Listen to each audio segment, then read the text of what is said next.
فتح دوم داري إنك هذا لقمة كمان بقرعة ها أو بيدرين بتش بربري عاصمة شرط شيء وكرش كل كاك دوم داري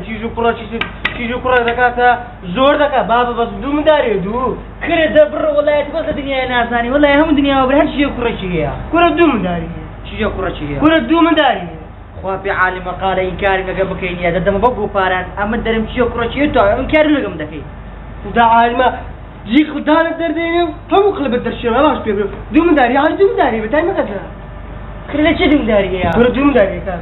كره والله بلا بتلاقي ها طبعا لو قفارش خوشناهم وقفار راتشام بس والله هم الدنيا وبري شيء كرشية كرة تورا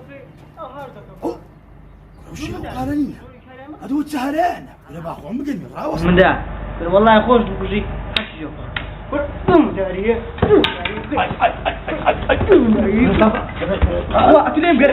ليه مقرر لي أولا بدي أبا أودر أملي كنا حاصل ورا اللي بعمد هذي بالشرب ليه مقرر عين خوابنا أتو تزايد شنو ما عندي نبي لوج أولا مداها نهاتي لوج أمن زميلي وده مجدي ترى وسكاكا مش تبي ولا تنسى انت عندك ايش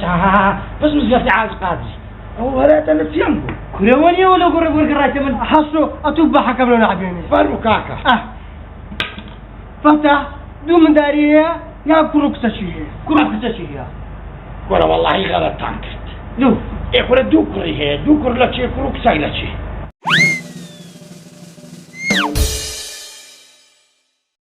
جرب الشيخ والله يسأل بدأت خوشة أبو قديم وأنا بيتي أو بقصي قديم يلا جان يلا أو زماني مليكي ومليك إيه شرب شعبي ولا بير بالضبط أو كاتي ها ترافلايت بفانوسي بو بهودو سعر له وليريهم في الرحمة لداو بابي زمان شهور أو لو قندي قلتيان شير بياغوا شير إيه كاكا خريني جورا بستدري الشوان بروش شوشي مش لماربهم تاق لدركي هذا والله أبو شوي إيه مش هستام كاكا شوي درنقش درنشي نازين تبكي خطو استقيد لك إيه مش خواه بس تلاقوا ما بي تسوم دركم كردوا تبينم تسي سلام هم بسلاح هوا حتى الشر بصري عند داويل دبيشتكم كرد بيونيا هبسام ترسمو اختي والله كاكا قلت بري كاكا تسبو قلتيان او الشير هاتي يا بنتي شير ايه قلتيان دبي الا اتبع بس لتماني بخوا كسك ما ندي تو بين دي عاوز الشيخ تسم فيها ايه تبقى كردان قلت ما مستح وي كاكا قلت اخو بقورم قلت اخو ما قور هذا بيوها بيدرنج ايش معناه بعدين الشير لنا قرب سنه دري بلي هذا بيزامو كراسو تو مدري والله خوش ايه كاكا رويشتم وقتها جديتم هرات او شير هرات كاكا درتسي لي العقار وما قاري غار بدو كتم لي وقتها شغلنا كونش بس داستم برد جوري هنا ما دري بهنا دري ببجوري بهنا دري كاكا راس كل شيء نادستم بصح ايه كل شيء نادستم بصح كاكا تلبا كم بيمنات دري تازه رويشتم شو مشكله والله لوس بينك كري فتح جنيد هنا سبحان الله ايه كاكا اتلين ابوي بابا لي وقتي هذا هي يبلف اجاني خيالني نازل شاي مذكر كاكا يكسر صوبي مقرتبو بكل شيء وي ايه اتلين ابوي لبيري من لا نش والله كل بدي اتلي كاكا لبير ولا قوت زلطيه وش نبي سوت الشيخ كاكا او زين بكل شيء صار صوبي مذكر بس صار صوبي وي بس ارى الشيخ يكشف يكوشت او تيروكي تخوش بو الشركة على كردستان يا شيخ نبو كورا كاه كورا عمن قلت مشير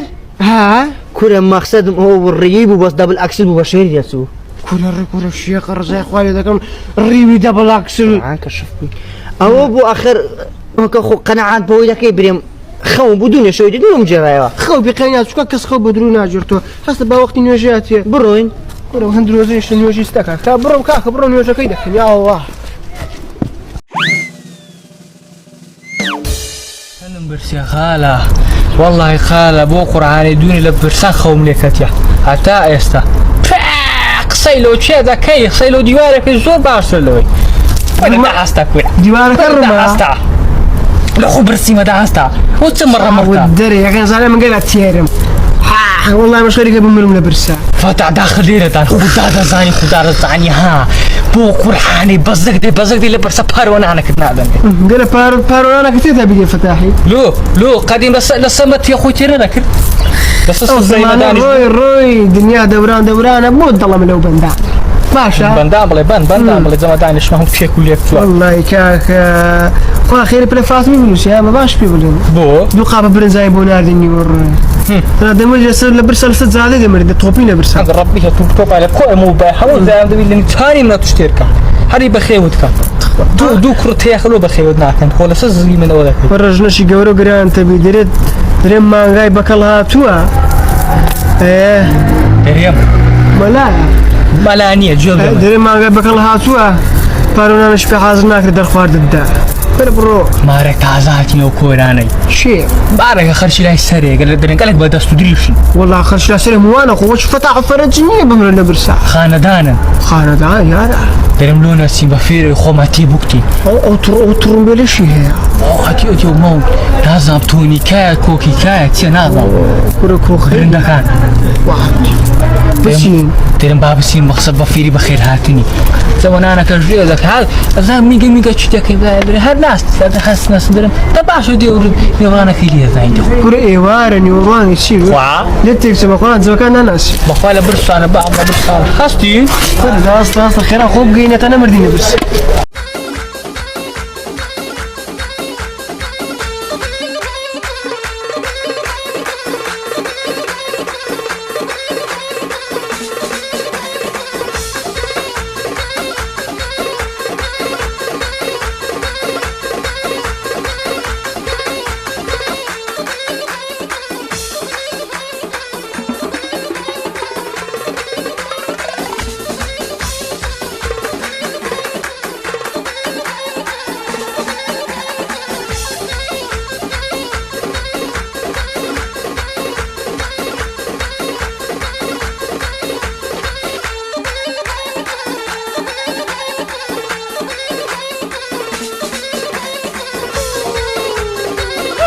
See.